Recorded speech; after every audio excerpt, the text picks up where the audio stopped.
salaamaaleykum yéen waa Sagata mbokki Sagata ñu ngi leen di nuyu kenn ku nekk ci turam ak santam di am tey jii mbégte ak contentement bu mag di leen dalal ci seen émission jotaay askan wi di jàll ci seen TV YouTube Sagata TV ñu ngi am mbégte lool di ci dalal Bamba Gaye di représenté wàllu Sénégal di dalal Massaer Samb di représenté waa Yewwi Askan Wi ak sëñ Mor Sock Gaye di représenté Benno Bokk Yaakaar Bamba ñu ngi lay nuyu. ñu ngi lay fay mon frère Mbaye. di leen ñaan ngeen présenté wu. waaw donc ñu ngi leen di nuyu ñëpp di leen ziar di nuyu waa Sagata yëpp di nuyu également ñi ñu bokkal plateau bi mon frère Massaer Samb mon frère Mor Sock Gaye ak mon frère Abdoulaye di nuyu également équipe technique bi fii nekk yëpp. di am mbégte toog fii tey war a waxtaan ak jàmmarloog suñu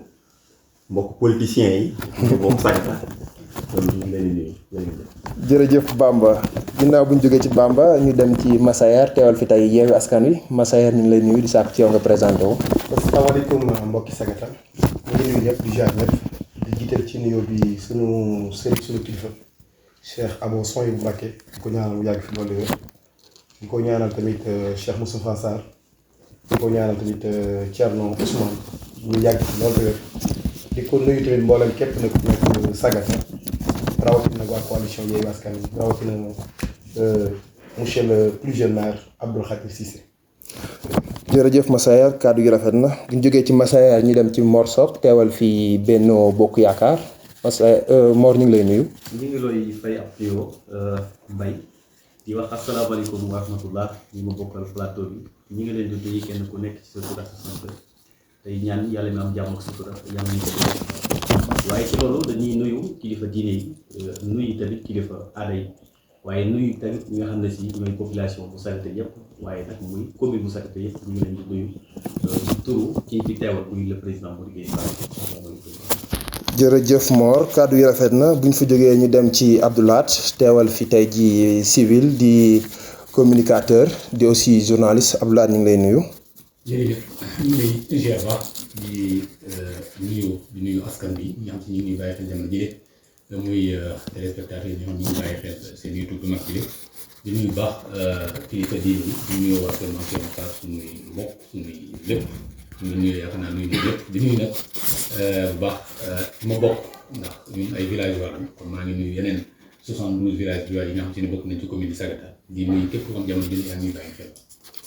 jërëjëf Abdoulahat ginnaaw bu ñu jógee ci présentation yi dañuy song première partie émission bi parce que xam ngeen ne élection lañ dëgmal muy suba ci dimanche bi incha allah di ñaan yàlla def ci jàmm waaye élection nag bu ñu ko waxee ay vote moo tax te vote yi dafa war a am base nit ki boo koy voteel nekkul ne da nga war a jékki-jékki rek voteel ko ci benn fànn boo xamut vote yi nag base bi mooy programme nit ki day ñëw proposé ne lii laa bëgg ci dëkk bi lii laa fi nar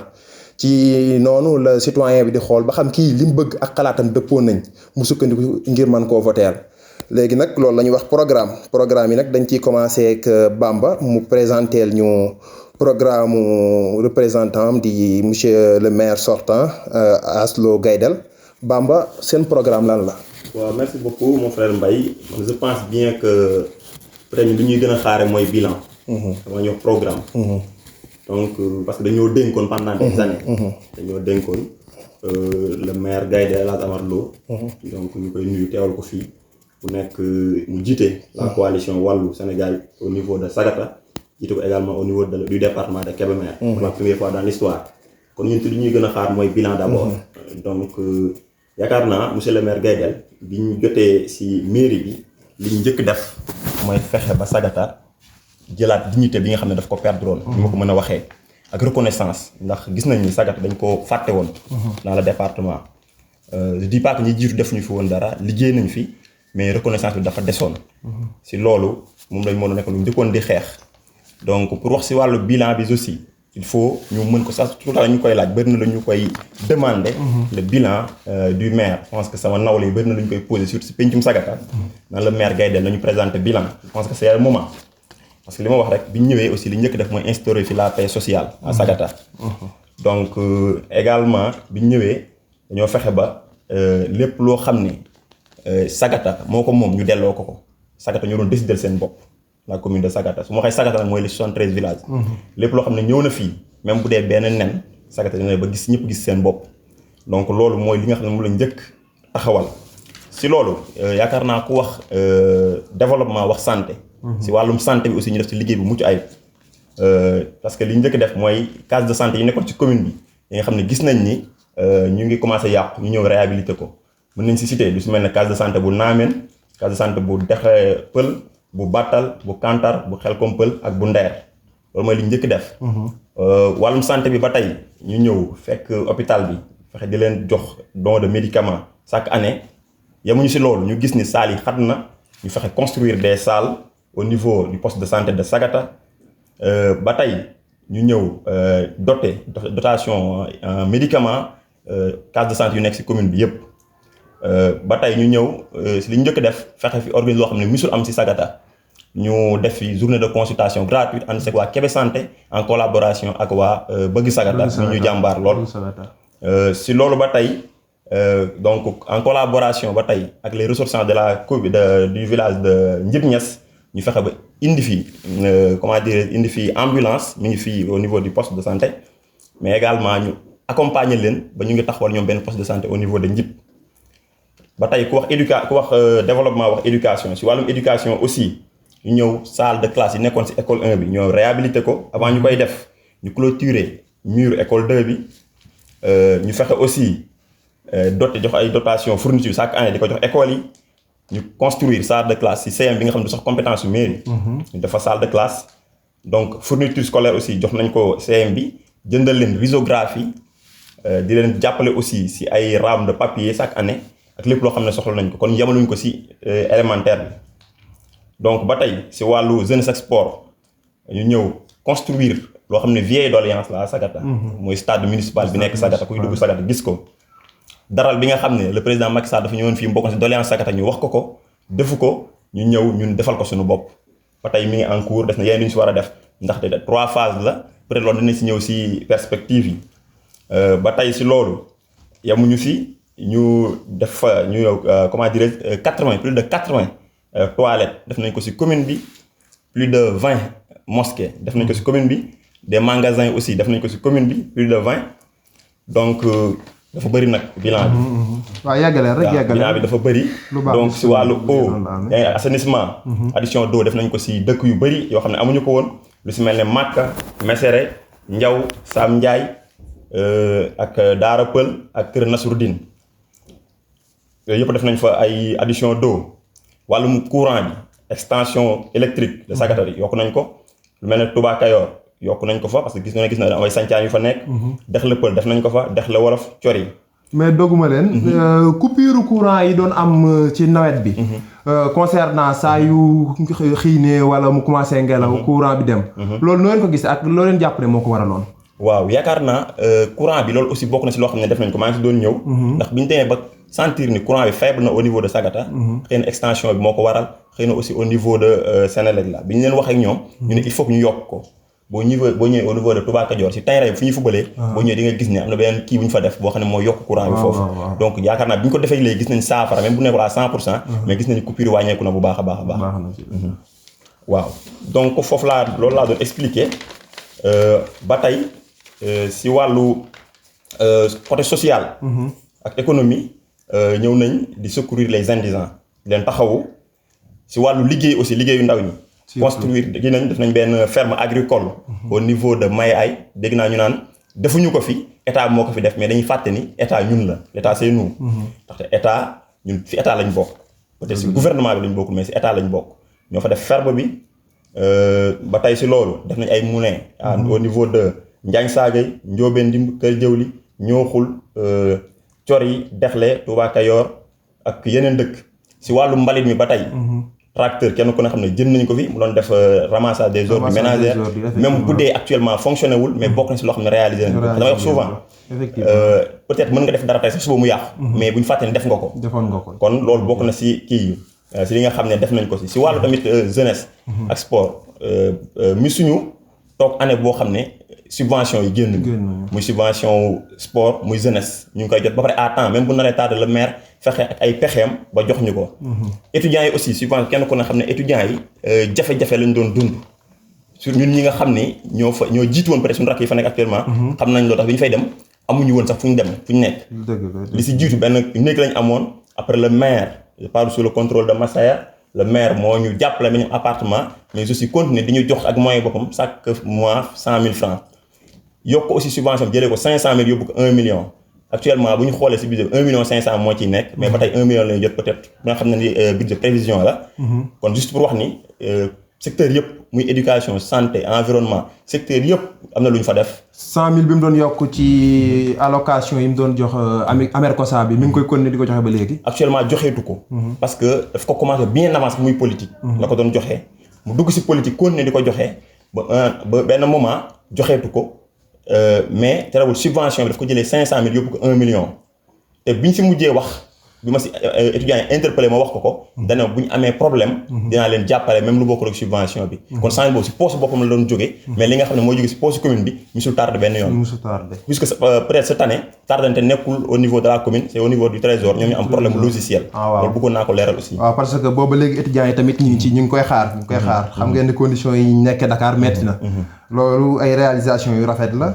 léegi ma yaakaar ne kon bilan bi yéen lu leen ci am lu leen ci sànni Massaer. maa ngi lay nuyuwaat baax di la ziare di nuyu sama xarit Bamba. jàpp naa ne bi wax sa xëy na moom vraiment day wax waaye est-ce que li muy wax dëgg est-ce que amu ci ak njaaxle vraiment parce que mënuma comprendre nga taxaw di lii yoo xam si ni yow si bopp sax soo koy dégg danaa kii est-ce que nekkul maanaam du révélo ñu. loo bëgg wax foofu ku li mu wax ku dem ci village yi mu wax boo demee doo ko fa fekk. fi ma njëkk a tàmbalee moom mooy ci case de santé yi wax. man j'ai fait les visites récemment même pas un mois. maanaam le mois de décembre passé. dem naa case de santé bu Naamel. dem naa case de santé bu Battal. dem naa case de santé bu Kantar mën naa laa envoyer j'ai des photos et tout ça. mais présentement dama ne la. maanaam nit ñi mu faa dugg case de santé yooyu ñuy wax. waaw boo xam ne pareegul. non xuma pareegul de. sont dans des états délabrés maanaam. c'est pas praticable. absolument nit mënu fu ñëw mu faa dugg dama dem. am ñax fa nekk ak loo xam si ni kenn mënu koo expliquer kon boog su ne foofu ñu ngi fay dox ay dotation de médicaments ça pose problème premièrement. deuxièmement soo ñëwee ak ñoom ci fi mu wax ni ci ay dons de médicaments tout cela. ñun ba léegi ñun waa Sagata yu bari ñun ñu ngi laaj parce que déggoon nañ fi benn boucan bu fi amoon. avec une somme de 2 millions xëy na peut-être moom CDS la bokk dina ci mën a expliquer après. avec une dame bu ko yoroon nekkoon trésorière xam nga je ne sais plus. yoroon ko te ba léegi suñu xaalis boobu ñu fi ne kenn xamul fu mu nekk. dame bi kan la. non moi j'aime pas citer des noms. non bu fekkee ne trésorière la woon tey ci benn service public la. loo xam ne ñun ñëpp ñoo ko bokk. yaakaar naa tudd tur du doon luy garaaw. kon boog Fat Ndour Ndiaye la. voilà. nee na dafa lepp ñii ne àbb na ñii ne abalut ñii ne abal na ñii ne maire moo àbb te loolu ba léegi ñu bëri ci ñu waa Sagata leeragul te suñu sañoon vraiment ñu leeral ñu suñu xaalis ba fu mu dugg. troisièmement soo ko déggee muy wax day wax ba ci éducation. mu ne clôture école 2. école bi ne sama ginnaaw kër. waaw ba léegi coût bi ñoom kenn ñemewu ko cee wax ñoom ñëpp soo paree nga laaj ko xëy na peut-être dana la wax coût bi. kenn ñemewu cee wax il dit 14 souvent ñu ne 12 souvent ñu ne 17 jusqu'à présent c'est parce que xam nga lu waraloon. ils n'osent pas nous montrer les rapports administratifs amuñu sañ-sañ ñoom wan ñu rapport administratif amuñu sañ-sañ ñoom di ñu publier les comptes administratifs te loolu nag soo su fekkee mi ngi am loolu mooy kon gestion bu transparente amatul. bi ci topp soo ko déggee ba tey mi ngi naan 2 salles de classe yu nu defar fii ci école 1. man je me pose la question ba léegi vraiment dama naan man est-ce que ñun le maire xam na suñu sécurité ñun. parce que mënoo classe boobu si ni ñi ngi ko defar dans les années 1965. environ dig-digal boobu la. ba léegi même suuf baa fa nekk même brique yaa fa nekk.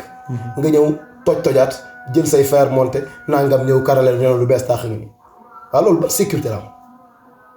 ban sécurité la am posons-nous la question li mu bëgg li mu jubloo wax foofu mooy lan ay doomam jàngiwul fa waaye su fekkoon ay doomam fa doon jànge du ko def su fekkoon ay doomam ñi ngi jànge ci école boobu. du ko defee noonu da koy toj tabax yeneen classe beneen bi ci topp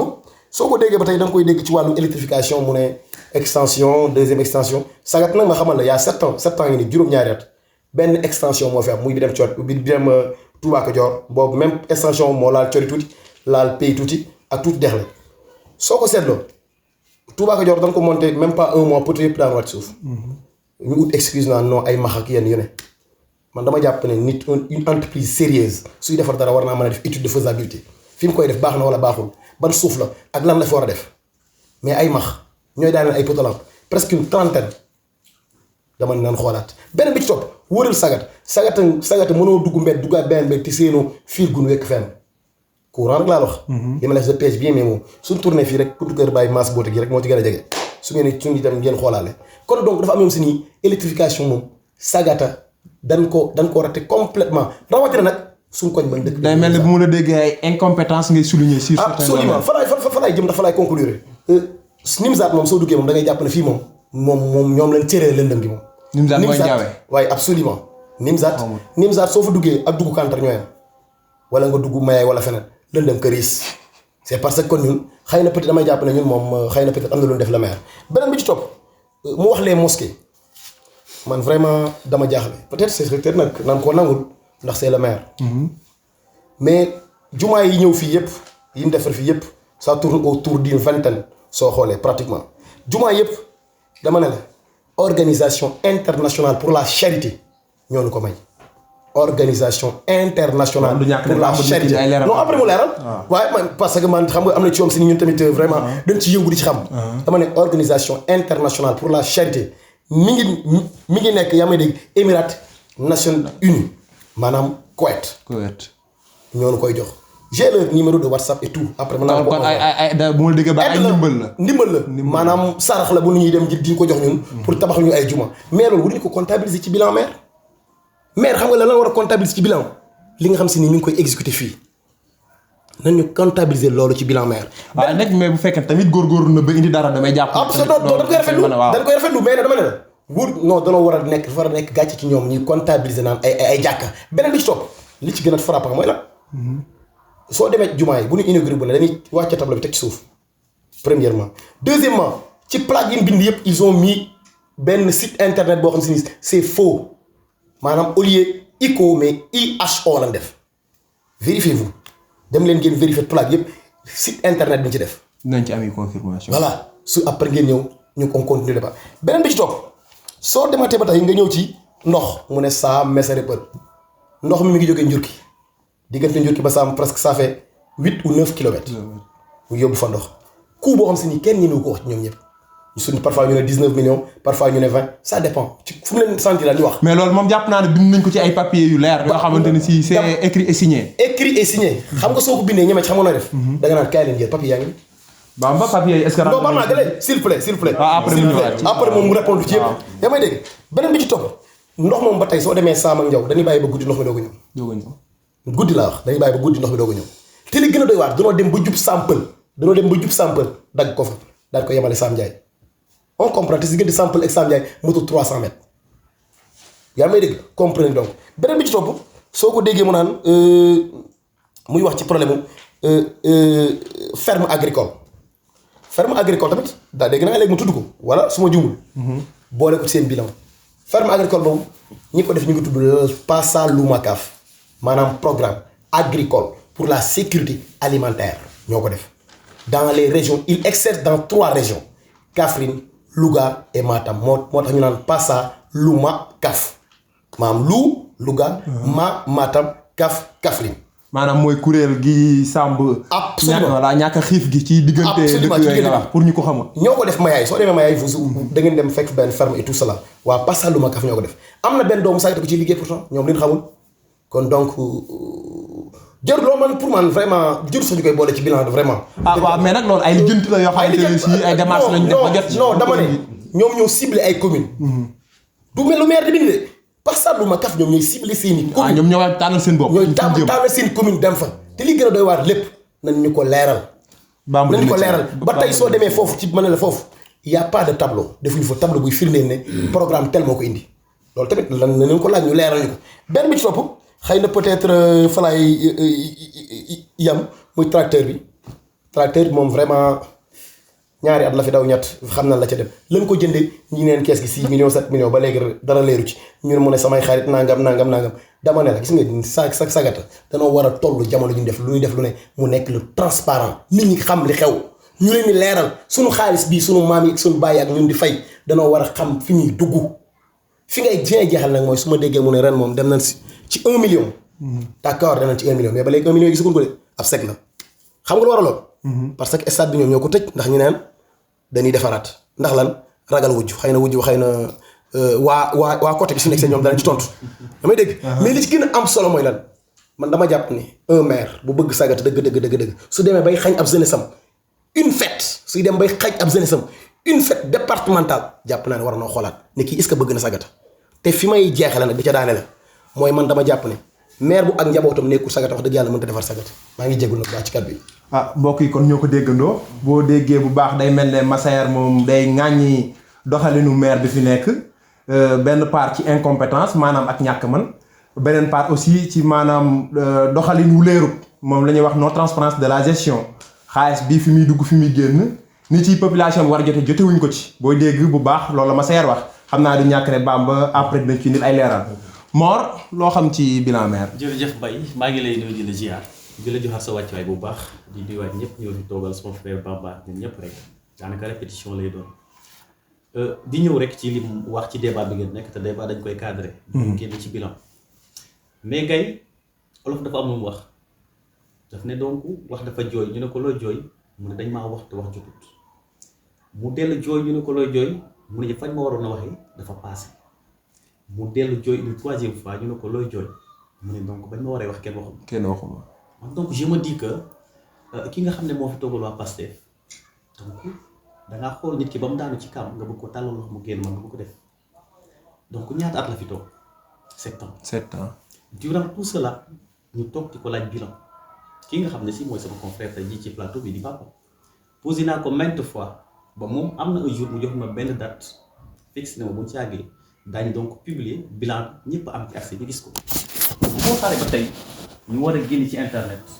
débat bi ñu war koo publier nga bind sa mbind mu tooy xëpp ñëw di ma ko taril non du ma ci dugg loolu du bilan maa ngi leen di sant leen gërëm. amoo loo ci ngaañ. du ma ci ngaañ ci dara mbind mu tooy la xalaat bind te nga amoon temps bi pour bind ko ñu saytu ko ba xam li ngay wax nii am na wala amut nga xaar ba tey àddi ñu ko mbind mu tooy am lu ma ci wax. kon bu ñu déggee bu baax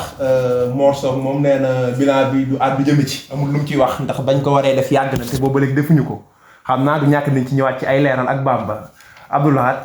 waaw jërëjëf di nuyu bu baax suma frère Bamba suma xarit di maire sortant ak di nuyu waa sama gars yi vraiment waa Benno Bokk Yaakaar waa Pastef Sonko coalition donc wàllu Yewwi Askan Wi donc pour moi ndax coalition la damay ñëw rek ci bilan bi tuuti di wax c'est bilan bi nga xam si ne mën naa ne wax ne bilan la boo xam si ne mën nañ ci tirer ay leçons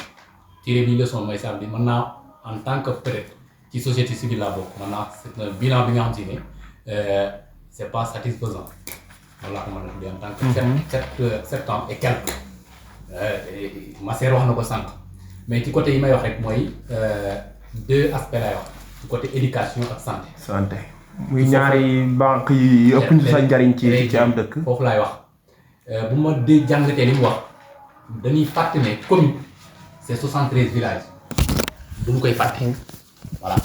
commune dafa am maanaam ay dëkk la yoo xam dañu link am njiit bu ma jëlee ci côté santé wax na def na ay réalisation extra mais boo xoolee ci santé comme ni ko Massaer waxee mën naa ci nangu lenn damay wax nag en tant que comme société civile wala en analyse politique voilà par exemple soo demee vérifier comme ni mu ko waxee ñu ni des fois dañuy vérifier voilà mais nag ci lu gis comme ni mu ko waxee man mën naa wax man fi ma dëkk Batal Massaer li ñu wax c'est vrai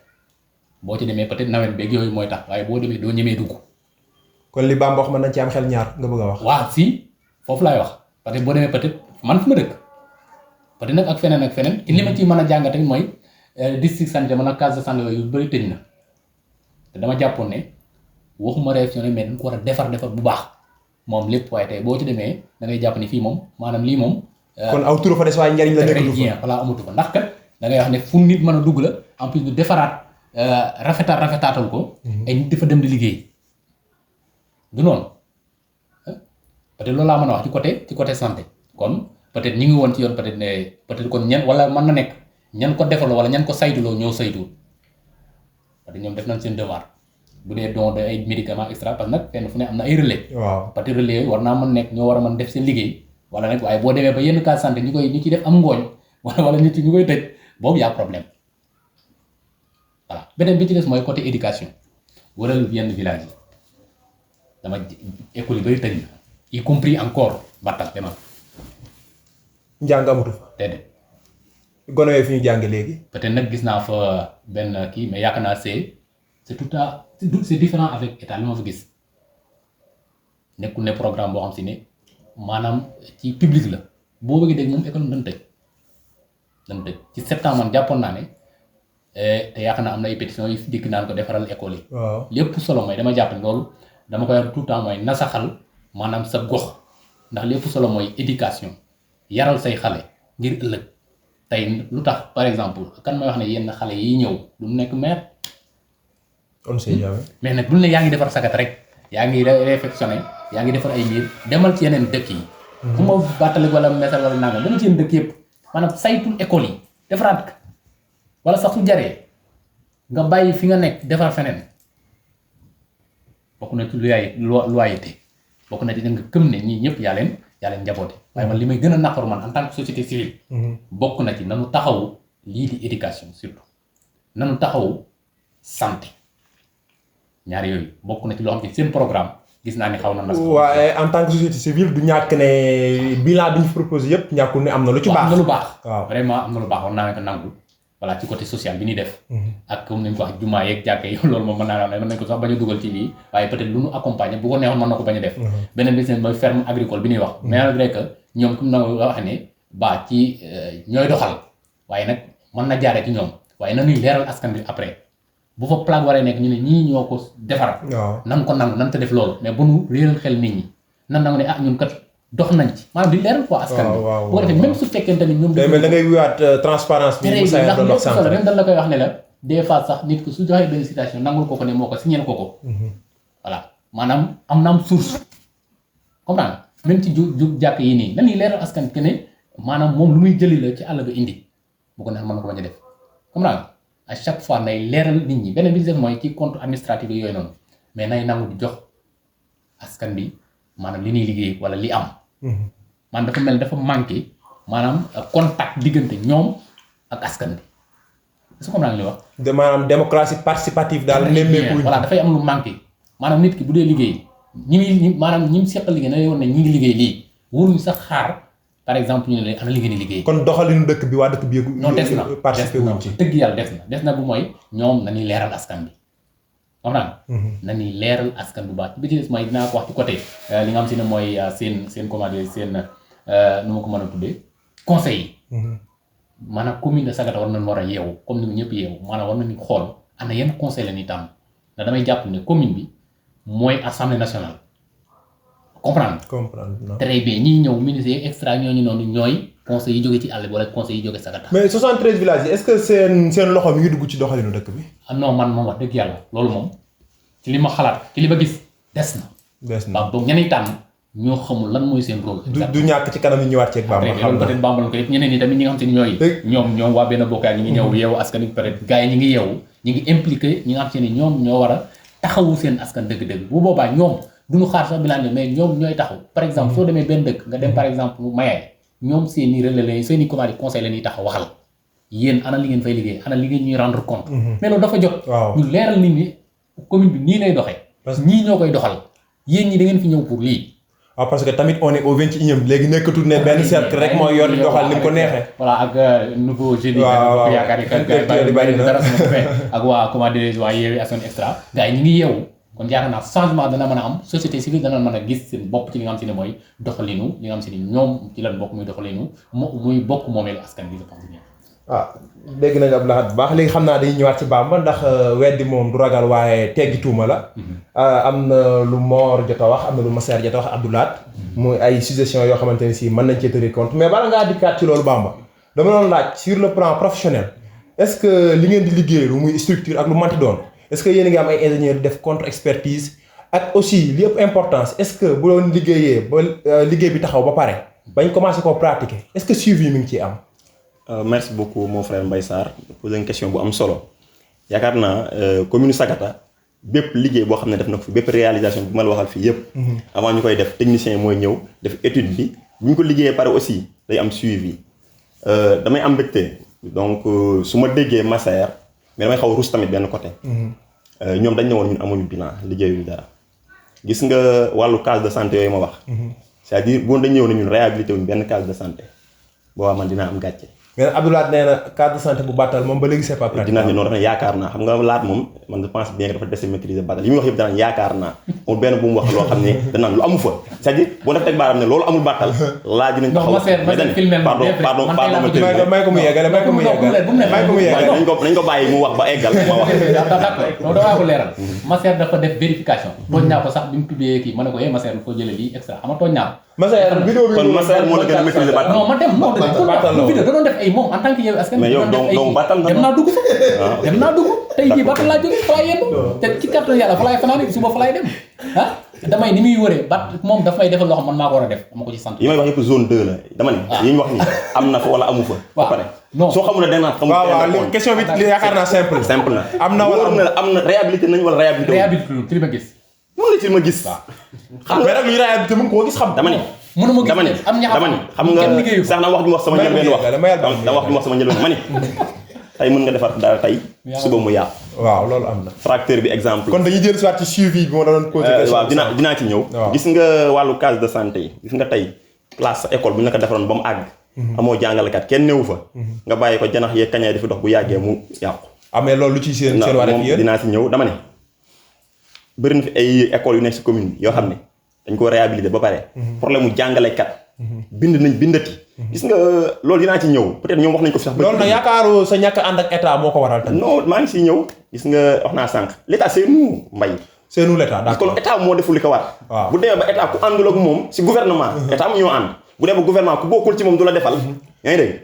kon y a problème mais nag politique traditionnelle non pardon ma ñëw dinaa si ñëw pourtant et pourtant ñun nee ngeen ànd ñoo ak état te pourtant 19 communes ñoo nekk ñoom nee nañ ñoom waaw merci ñoom nee nañ ànd ñoo ak état mais y a 19 communes dans le département de Kébémer li ma wax dama ko ñeme li ñu liggéey commune Sagata li ñu fi liggéey beneen maire liggéeyu ko fi ma ñëwaat si Massaer mon ami Massaer si wàllu case yi yooyu yëpp dama koy répété waat case yi mu fi limite dañ leen réhabilité li fi am après gis naa vidéo yu mu dugal yaa ngi dégg bu dee yàqu na après wala yenn yi peut-être bon ni gis nañ ni peut-être ni mu war a melatu ko ba ni ñu si dugg mën na am d'accord yaa ngi dégg beneen bi mu wax si wàllu dafa wax lu garaaw Massaer te yaa ko xaaruma ko woon ci moom bu ne boo ñu boole suñu bilan lu si mel ne jàkke yi ak ferme mayaay bi Massaer y a problème donc bu ñu ne ba dañuy fal maire ne ko yemal si xaalisu commune bi bul benn partenaire bul kii say relation kon y a problème kon lu ñu koy doyee un maire xam nga lañ koy soxla mooy koo xam ne am na ay pexe di lijjanti des relations extérieures gis nga passage bi ñu wax maa ko gën a maîtriser parce que man kii bi ñuy dem maay représentant le conseil départemental muy PAFA di PASA lu ma wax bii di ANIDA yooyu yëpp si secteurs yi régions yi ñuy intervenir nekkul ñoom ñooy ñëw si yow de mais yow yaay dem vers ñoom ANIDA man en personne am naa fa benn kii boo xam ne en cours yow yaay dem si ñoom le maire Gaydel moom moo déplacé wu dem gisi ji ki yor projet bii ñoom ñaar ñoo tax fii à Dakar mu dem gis ko waxtaan ak moom ñu fexe ba indi forage bi kii ferme bi à Maya bi mu ñëwee mën na ko def si localité bu nekk nag village bu ne dans la commune mais le maire moo décidé nañ ko def Mayaay moo gis ni foofu bu ko defee dina laal Mayaay ak yeneen dëkk ñu mun si liggéey pour éviter bon limiter xale yi dem di génn di liggéey feneen ak yooyu. mais nag tey jii partie ba bëggoon naa waxtaan si tamit. parce que booy xool. xaaral ma terminer dafa ne tableau amu fa. si Massaer am na si mi ngi fa man dem naa fa bi ñu fi mujjee visite bi. mi ngi fa. yaa ngi dégg pourquoi voilà peut-être. mon frère Mor aussi damay xaw a du ma comprendre quoi. parce que moom bu ne bilan daf ko yàgg laaj waxuñu ko te ñun bilan amul fu ñu ko ragal a wax. bilan amul fu ñu ko ragal a wax. bind nañ ko c'est écrit noir sur blanc moom Massaer mii. xam nga lan doon critique ay temps avant peut-être campagne de commencer. da doon wax naan compte administratif yor na ko mi ngi koy wane mais liñ si def ak li ñu wax bokkul loolu doon wax. kon kooku bu ñu waatee tey ne. nit ñi gisuñu ko. kon man loolu du ma yëngal koo xam ne pardon ma terminer. bu ne keroog mu ne moom yor na ko moom ñeneen ak ñeneen. yaa ngi dégg mu fekk ma suñu bundu kër man ak moom ak Mor mu yor seen oto Magis boobu saf-safal bi mu ne bii mi ngi nii ma yor. ñu waxtaan si tey mu ñëwaat ne man gisuma ko kon kooku mën ma ko comprendre mon frère Mor li ma waxoon rek moom Mor dani bilan bi la doon laaj tey ñëw wax la ko bilan yaa ngi dégg te li ma wax Massé moom nee na yor na kii bi budget beeg yëpp li ma wax nañ ne lii amu ci yaa ngi dégg mais bul ne su dee dama si wax c'est parce que kon yaa xam nga ne kon liggéey nañ bu kii rek ma intervenir da ngaa dem mairie di laaj bilan ñu la bilan bindu donc man dew ma sax mairie donc yàgg naa koo laaj muy ci réseaux sociaux yi muy ci fépp mais nag moo bilan bi ci réseaux sociaux lañ koy laaj maagal déglu maagal dama yaakaar ne bilan bu fekkee def nga ko donc war ngaa am audace donc wax dëgg yàlla war ni ko yoon la bu wan ni ko fan la ko maire Massa war ko ànd ak maire taxaw ne donc bilan baa ngi nii kaay wala ku ko soxla kaay jël man bi ma koy mujjee laaj moom moom ma jox benn date mu ne ma xaw ma bis sàngam koo ko laajoon Bamba loolu mi ngi sama téléphone ma ne la dinaa la ko mu ne ma bis sàngam donc bilan bi dina disponible loolu si pencum sagata ñuy discussion si ay pencum sagata ngeen ma attends xaaral léegi bis boobu mu chargé donc ñu ngi continuer di laaj bilan mais mënuñu am bilan donc lii mu def man nangu ma mooy bilan parce que bilan da nga koy bind noir sur blanc ku ko soxla nga ne ko ma nga fay mu dem lire mu vérifier mais dafa toog mu daal di listé comprendre midi bi boo xoolee nga xam ne mbind mu tooy la léegi woo nañ ko dafa war a génn forcément donc il est obligé d'écrire Bamba man bu ma xëyoon dem mairie dinaa gis bilan xaaral maagal bu toogee nañu kat lii mooy bilan loolu ci man mais loolu lañ ci man Bamba yaakaar li mu wax nii ma nga foofu wala nekk fa ñun loolu ci man waaw Mor mais yow est-ce que nga fa ba mbay bilan li ma wax fii stade bi moom yéen a ngi koy gis muy des doléances dara bi moom yéen a ngi koy gis réhabilitation salle de classe école yi yéen a ngi koy gis yaa ngi dégg mur de clôture bi école de yéen a ngi koy gis pavillon bii bi ñu ko eggalee yéen a ngi koy gis pavillon bi ñu ànd bëgg sagata pardon ma terminé après nga wax li si xew su ma waxee après nga wax li si xew pavillon bi mu tàmbali dañ see dugg suñu loxo comme doomu sagata yëpp bi ñu demee muy seen wareef bi ñu demee aussi ba mu bloqué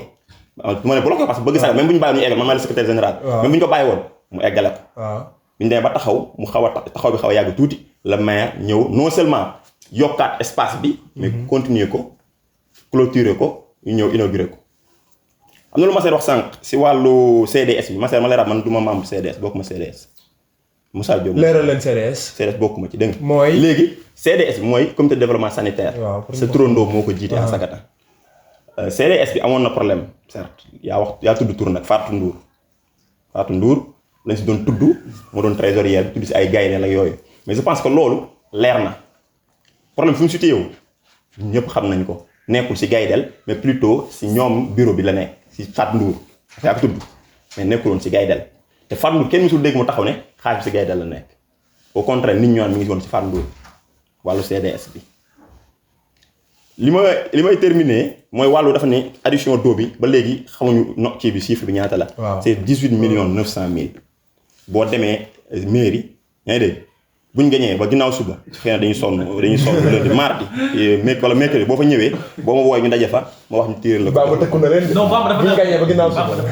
non man noonu la dama xam xaw ma combat à Sagata. xam naa ne combat bi mujjee naa doon combat tax mujj na ba xaat ci moom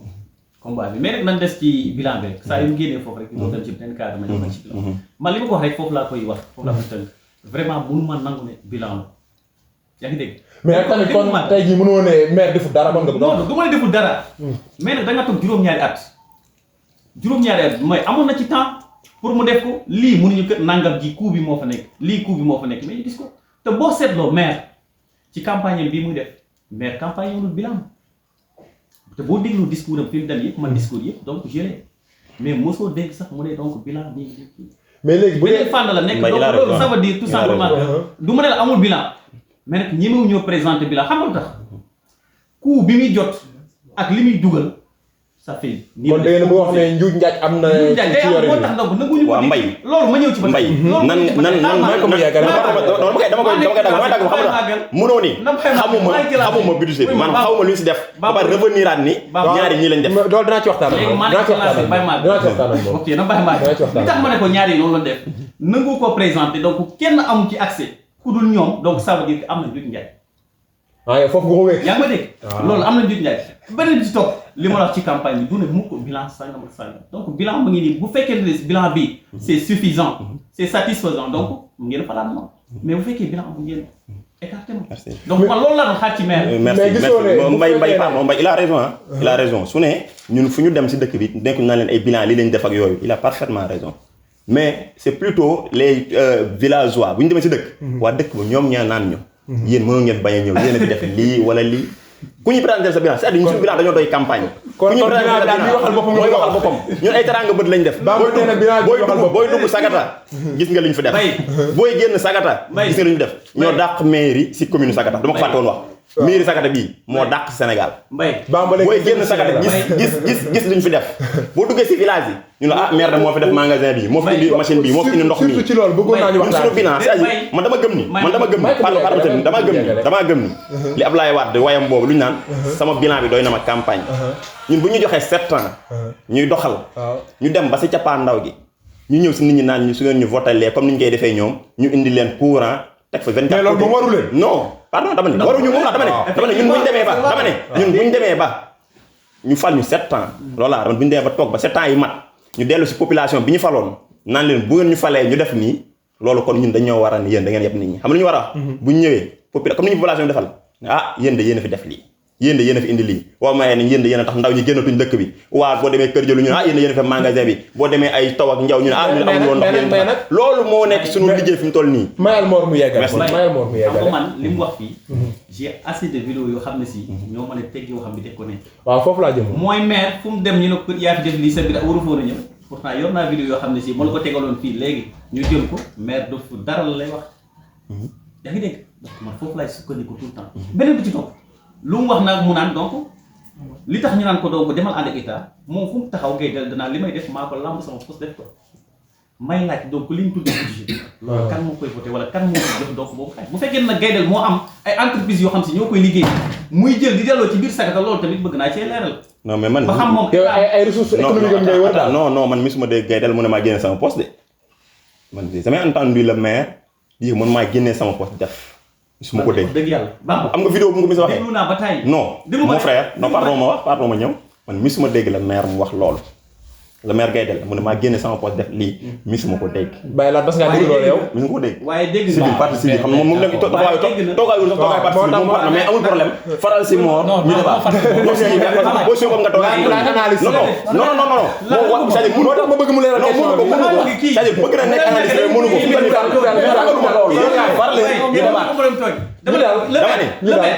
benn discours bii muy def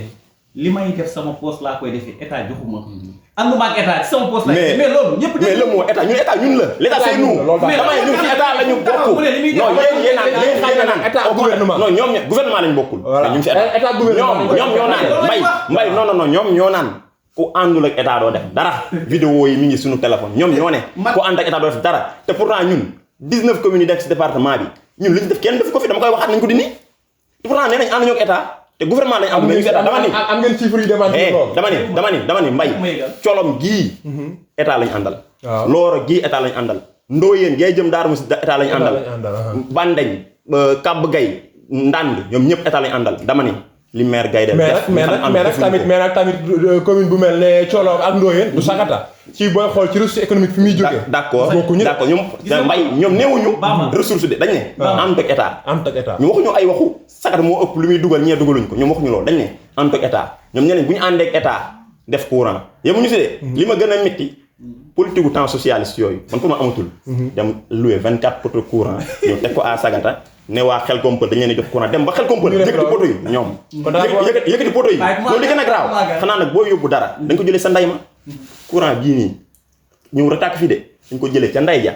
indi ko mu ñëw tàkk fii waaye nga yeb sa oto 4 poto dem ba xel kompal nga sam fa 4 poto ñu leen courant man yëgguma courant ku jógee ci jaww ji di wàcc Sagata la war a départ te ku ne xam na ni bu ñu amul ay solaire du solaire ñoom courant lañ leen indil dama ne mbay pardon ma terminé pardon mon frère dama ne 24 poto yee bu ñu ko doon samp jëmale ko waxuma la xel kompal de jëmale ko Mérina gii balaa muy génn dex la mu jeex dama ne nañ bàyyi naxe bi déglu ko bu ñëwaat merci bu ñu paree bi daal ci question Massaer sànq Massaer dafa posé question bu am importance ci waaxum stade bi ak final match départemental bëgg naa ñu ñëwaat ci encore yàggaleen bi dama Bamba am boobu pensé xam nga lu tax li ma ko sànq rek nee na donc ñoom fépp fu ñu dem waa dëkk mu ñëwee naan leen bu leen indi bilan parce que lii ngeen def lii effectivement ma yor ay vidéo yu mën a démentir wax jooju foo dem ñu ne la Gaydel def fi dara. ma yor ay vidéo ma ne yoo xam ne da lay vidéo yoo xam ne day wane ni dañ naan la le maire Gaydel moo def lii Bamba may ma terminé waaw xam nga lu tax Gaydel ak ñi mu àndal ñu am réaction bi xam nga ci loolu laa bëggoon a ñëw campagne Gaydel fi nii nii année bi mooy courant mu duggee Fall moom la campagne xam nga lu tax donc mu ne dañ ko luyee moom bi dala fan lañ ko luyee Baara Kebe yaa ngi ma dégg gaydeel nee fi dooleem yam Baara Kebe lii c'est fondé ak waa Servite da xoolal fi dooleem yam fa la yaakaar ne foofu la dooleem yëpp yam Modou Gueye Fall yemul ak gaydeel yemuñu xam nga très bien dañ ne gaydeel li muy wax naan day jëli ci poosam di def man loolu dama ko dàq ça veut pas dire que gaydeel defut waaw mi ngi def mais dafa des lu bari yaa ngi dégg loolu lañ ko suggéré ne ko donc boo demoon ànd ak état xëy na lu bari donc da nga ko mën a régler kon yow jàpp nga ne problème bi état moo koy yaa ngi ma dégg d'accord mën naa ko waxee donc d'une part noonu parce que des na lu bari beneen bi ci topp dama koy région donc ci wax bi nga xam ne si moom la ñëw wax ko sànq du région donc sax mais indil ko ci ay leeral tuuti moom laa doon laa si sànq ne ko nit fi sa doole yem bu yaakaar na foofu la doole ñëpp yem dañoo dem fa nga xam ne si fa la courant ba war a dem ñu dem na leen ñi ko dañu àbb ko tey donc ki nga xam ne si moo ko signé ba tamponné muy xel mën nañ ko gis donc delluwaat fa mën nañ gis d'accord si c'était programmé mën naa ko andi après nga envoyé ko ñoom mbay mën nga envoyé ñoom mbay dugalal ci d'accord mu ngaa ñëw ba fii dëgg yàlla ñu def ko ci lien vidéo du ko génnee may indi fii donc naan leen fii ak fii lañ ko defee mais donc Khalifa Dieng dem ba àgg wax leen fi nga xam ne si donc mooy programme bi lépp fi muy jaar wax dëgg yàlla ñoom rafet la ko en tout cas li la mën a xamal mooy insha allah courant dana tàkk fee mën nañoo xaar doole si mun ci kanam raw li mais kaa ma xamal la insha allah le soir du 23 man may def caravane li ci kanam raw ci li kaw tali bi maa ci aw insha allah may def caravane yàlla nañ ci yegg ak jàmm insha allah waaw d'accord mon frère pardon dafa wax ne sànq le maire Gaydel ak Modou Fall yemuñu waaw c'est vrai yemuñu yamul parce que Modou Fall li muy nangu Gaydel du ko nangu lu mu defaa nangu Khalifa Dia nekk géwul Diagne Fada nekk Daaru Musti yàggu ñoo nax duñu noot sagata di leen pousse bu ñu tàkkee yóbbu seen i dëkk loolu nag c'est à la population sagatoise de juger non c'est ça gis nga sagata dañoo yeewu léegi c'est à la population bisu caravane démb bii ku mu yeewul non ku lu xalaat dimanche soir loo neex waxal moo dama ni waaw wax nga dëgg Modou Fall ak Gaydel yemuñu Gaydel li Modou Fall nangu du ko nangu bu ko nangu woon Modou Fall du nekk candidat fii jaar nañu wet bu ne waaye dañu na sagata du ma ko maye du ma ko tayle du ma ko jaay xam nga Modou Fall Khalifa Dia moo ko mu daw ñun Macky Sall taal na oto ñëw ba fii liñ ko wax ne ko da ngay def lii sagata ñuy doog a def ak lii ak yow defu ci dara ànduñoo ak moom Khalifa Dia Diagne Fada yónnee nañ fu ne maire en tant ku ne yónnee nañ ko si Gaydel pour mu ñëw ànd ak moom mu lànk parce que li mu sa pardon terminé wala boo paree bul ma jox la ba nga pare rek ma ñëw d'accord vas-y merci après faaw ñu ñëwaat nag ci question Massaer waaw Massaer waaye yeewee askan wi ñoom ñu yaru lañ même wan nañ ko si campagne ñu yaru lañ ñu kii lañ ñu dal lañ waaw waaw non dañoo dal ñun dañoo ñoom benn dëkk parenthèse rek dañoo ñoom benn dëkk ñu taxaw ñoom si àll ba bàyyi ñu ba ñu pare ñu ñëw dugg ñii dañoo fekk ca dëkk ñu nekk fa di campagne jàmm rek la ñuy woote ñoom ñu ñëw fa di ñu jéem a perturber di yuuxu yemuñu ci ñu demaat benn koñ ci dëkk bi ñu sànni xel ba toj sama papa parenthèse la woon rek loolu ci fin émission bi nañ ci ñëw loolu juste wax ne ñii ñu am dal lañ waaw mani Modou Fall lim nangu gis nga boo xoolee parti yow nga jóge si parti PDS dem rejoindre Benno Bokk Yaakaar ñi nga àndaloon PDS kenn topp la nga ne cëpp nga ne waaw pardon après nga wax ñu stop bi nga ne cëpp biir Benno Bokk Yaakaar ñi fa nekkoon ne fëx daw kenn ànd ak yow kon kooku ñoom xam nañu da ngaa tayle sagata da ngaa jaay sagata gis nga Khalifa Dia comme amul même bi si yow mun la def loo ngay def du la fi teg Iran mii waroon na ñëw si émission bi ndox ñu dindi ko fi day bañ koy fàttali aussi Iran woowoon nañ ko mais représentant mu jut ñëw merci li tax moom ñu génnee ko ci Khalifa Dia danaa ko defal lii mu ne ko lii laay def waaye ginnaaw Fall moom sama jëwriñ moom dafa nekk rek benn kii xam nu ma ko mën a waxee dañ koy manipuler di ko defal lii dañ indi ay poto demal wax lii muy wax loolu moom wax vraiment sagata dépassé nañ foofu dama ni sagata kenn mëntu leen nax ay poto yëngalul waa sagata te courant boobu dinaa si ñëw si perspective gis nga courant bi ñuy wax 4 lignes moo yóbbu courant si commune sagata bi le maire Gaydel ñoom nee nañ bokk si état de moom la ñu woo à Kébémer moo dem moo def proposition bi bu ngeen ma ko permettre wala si perspective dinaa si ñëw wax leen courant bi pour mu dem si dëkk yooyu fan lay jógee ligne bu nekk muy jógee pour dem si dëkk yooyu merci. damaa bëggoon ñu ñëwaat ci question Massaer par rapport ak affaire finance départementale mu indi fi coow lu rëy fan yi ci ginnaaw Massaer question bi mën nga ko non man maa koy répondre question boobu merci waaw Massaer dafa ne kuy da nga si question boobu ngay ñëw yow non problème boobu non bàyyi bu ma ñëw si Massaer ba pare après Fall giraawul di nga si mën a ñëw Massaer dafa wax si wàllu final ba bi nga xam ne ñu ngi ko parrainé woon Modou Diagne Fada gis nga wàllu final boobu man je suis le mieux placé pour wax si man je suis membre de la CQRP régionale man je suis membre de la CQRP régionale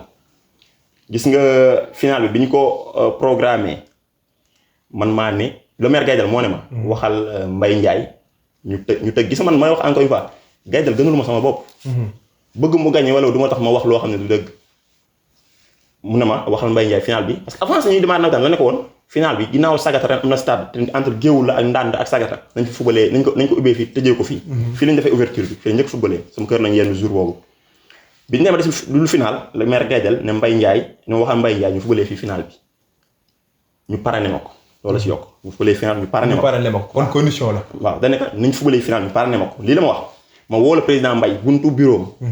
Mbaye ne ma mën nañ fubalee foofu final bi mais parents yi jox nañ ko fada ba pare mu ne yow sax xam nga jox nañ ko fada bu yàgg ma ne ko effectivement ma ne ko maire nee na mën nañ ko fubalee fii mais duñ defee kii duñ la mën nañ ko fubalee Sagata mais doo nekk parent bi mu ne ma garaaw l'essentiel nañ ko fubalee fii loolu boobu jàppaguñ sax final bi yaa dégg xam ne final moo si des mais jàppaguñ date bi bu ñu demee ba ñu jub si final yi avant am na ay problèmes yu amoon à Sagata Sagata dem na mujj ñu fubalee ti match yi man en personne tëj nañ ma si téye nañ ma si à la gendarmerie 18h30 ba presque minuit le sous-préfet yi wax ak man ñu doog may libérer ñu waat ma lan ma ñëw li ko waroon xam na la dañoo ñëw football match d'ouverture ñu indi ñoom dañoo yóbbu leen calendrier bi man ak le président ñoo ko yóbbu le sous-préfet jox ko calendrier bi yóbbu à la gendarmerie boo fekk na le commandant Sarr moo fa nekk ci dafa demoon congé ñu jox ko calendrier bi ñu footballee premier match d'ouverture bi ñoom ñu indi sécurité deuxième match ñu football ba mi-temps ñu sentir ne sécurité ñëwul mu ne waa sécurité arbitre nañ duñ ko ma leen non continuer leen problème dafa am bi mu jeex le commandant ñëw ak boppam commandant laa wax de li may wax nii si day yàlla le commandant ñëw nañu kan moo organisé lii man ma ne ko man puisque man maa leen recevoir ñoom waa ODCAV maa fi nekk la ma ne ko man mu woo ma dama pourquoi ñu ote sécurité ma ne ko yóbbu nañ ko calendrier mu ne ko ngeen ko jox ma ne ko jox nañu ko Sarr mu départ otom dem pour man dafa dem mu dem indiwaat convocation jox ma ko benn jox benn Mbaye Ndiaye le président de l'ODCAV jox benn Guèye mooy le président de la SOCRA ci xam na ko mu yor wàllu arbitre mu ne demee nañ mu wuyu si à 10h ñu xëy ma woo Mbaye ne ma man du ma ñëw wuyu si le président de l'ODCAV c'est un ami mu ne du ma ñëw wuyu si ma woo Guèye mu ne damaa génn du ma ñëw man ma woo commandant ma ne ko ba xam mën naa ñëw ñeneen du ñëw commandant ne ma ana ñee ma ne mënuñu ñëw mu ne kon jarul ngay ñëw ñu bàyyi noonu ñu dem ba war a football beneen match bi demi-finale yi fii Daaru Salaam waroon football jour boobu moom jokkul le maire Gaydel nañu wool Mbaye Ndiaye ngeen dem si commandant parce que dafa mel ni fi mu téewoon la téye ñu déplacé wu le jour du match man ak ma jóge école ñu ànd ma ak le président bi ñu demee ñu gis le commandant wax ak moom mu ne non non du ma leen def dama wàcc dama pause dama leen ba après midi bi après bi ñu ñëwee ñu ngi ñëw ay 15h bi ñu ko fekk buñu sous-préfecture muy wàcc pour dem Cap affaire CDS yi ñu ñëw wax ak moom mu ne du ma indi sécurité ñu wax mu ne du ma indi sécurité au même moment la waa Jokkuli egsi arbitre yi egsi et puisque ODCAV amul moyen yu mu remboursé frais transport yi amul moyen lu dul recette yu jóge stade bi yu mu remboursé arbitre yi ma ne ko Mbaye nañ ko organiser lu ñu ci góobee gàtt man maa ko wax ñu organiser ko malheureusement ni mu mujjee neexul mu amoon xeex waa Jokkuli ba am sax ñu fi gaañ te ci ay oto muy jour boobu. waaw mais boo mënee gën a gaaw nag. waaw d'accord damay résumé rek. léegi bi loolu amee. commandant gën a taxaw fu mu taxaw le sous-préfet ne ma match yi moom am na dama may seet sax mais kon yëpp laa doon arrêté puisque demee na ni fii kenn footballé ci match ODCAV bi. ñu bàyyi zone bi continuer ñu koy football. dara desul lu ju final Mbaye nañ koy organiser Fada moo ne Mbaye président Fada. moo ne ko nañ ko defee Sagata moo gën a jege Darou Moussi. Gaydel ni mënuñu ko defee Sagata parce que Sagata gis nañ match bu mujj fi amoon fii ay oto lañ fa toj maa ko remboursé moom moo remboursé oto yëpp mbéyeen góor a béy si la bokk damay tudd tur pour ñu xam ne li may wax dama ko maîtriser ak ñeneen moo remboursé yëpp mu ne kon mënuñu ko defee waat Sagata la maire Gaydel Fada insisté ne fii lañ koy defee mu ne ñoom Fada ñu wax ma dégg Pape Maodo sax wax na ko si groupe bi ñoom ñuy dégg mu ne Fada moo ëpp doole Gaydel parce que moom moo nekk au niveau du conseil départemental bi mënuñu ko tey organiser fii le maire Gaydel pour wan ni moom décision am c'est irrévocable mu dem à la sous-préfecture ñu def arrêté te stade bi fekk na boobu aussi Pape Seck ne day continuer monter grille de protection yi lii mooy la situation mais est-ce que kon du affaire bi ngay wax nii concernant Fada assertion bi mu joxe ne ci stade bi dañuy footballé par force finale bi est-ce que du moo tax ngeen dem tegi arrêté bëre pour ne stade bi pareegul wala yu mel noonu non parce que day mel na ñaari situation yi ñoo loolu xam nga mën na tombé li mën na tombé dama ne la au même moment Pape Seck boobu dañ ne day indi grille yi desoon puis affaire 3 phases la gis nga stade bi 3 phases la peut-être loolu dama doon xaar perspective mais teewul ñu ngi doon football match zone yi quand même ñu ngi doon football mais dama ne la situation bii coow xeex ak ay gaañante ay oto yu ñu toj moo tax waa ODCAV ne sécurité bi ñun du ñu indee ci benn sécurité su match ODCAV bu dee zone dañu indi ñu ko ñëw sécuriser le sous-préfet ni ma Bamba waa ODCAV bu ñu fi organiser match puisque ay coow lay indi te fii nit mënoon na fi ñàkk bakkanam te boobaa yaay am problème Mbaye Ndiaye ne dootu fi organiser match yaa dégg bi ko Diagne Fada nee nag nañ ko defee Sagata mu revenir si décision ne nañ ko defee Sagata le maire ne ko puisque coow amoon na fi man maa fay ODCAV fayul kenn fayul maa fay oto yi seen kii yu tojoon ñu fa gaañoo woon man maa jox ñu jàppale leen kon tey man gisuma ñu ko fi fubalaat te commandant nee na du indiwaat sécurité jusqu'à présent. mais léegi da ngaa souligner l'irrévocabilité de la décision du maire. par rapport à la situation par rapport à la situation. kon est-ce que dëkk na benn démonstration de force bu maire bëggoon a wan fa daal. non même pas je pense. xam nga tax parce que yaakaar naa tey Sagata bu ñu demee bay recevoir fii phase départementale c'est grâce à Gaydel bu ñu demee ba jeunesse bi ñu mën di am ay c'est-à-dire di sentir seen bopp si wàllu bépp ci nag faat naa si wàllu sport loisir yëpp Gaydel daf si jox daf si jouer rôle bu am importance mais ci parti boobu tamit. parce que xaw naa yàgg tuuti ñun toog nañoo ak Gaydel boobu ñu ngi yor suñu association ASAS. yaakaar naa maag Fadal ñoo fa demoon. ñu waxtaanoon ci nu ñuy def ba domaine sport gën a yaatu Sagata parce que booy xool Sagata football rek moo fi am mu proposé ñu woon ay terrain multifonctionnel bu mu waroon a def ci scène bi terrain basket. ci gi bi ñëm terrain basket bu mu waroon a def fële stade et tout. mais boobu léegi ñu koy xaar waaye gisaguñ dara. merci gis nga terrain basket bi ñu waroon def si CM ba.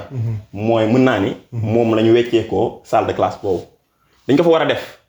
ñi war administration ñu ne fi mu toll nii salle de classe lañ moo gën a nekk priorité mu ne puisque man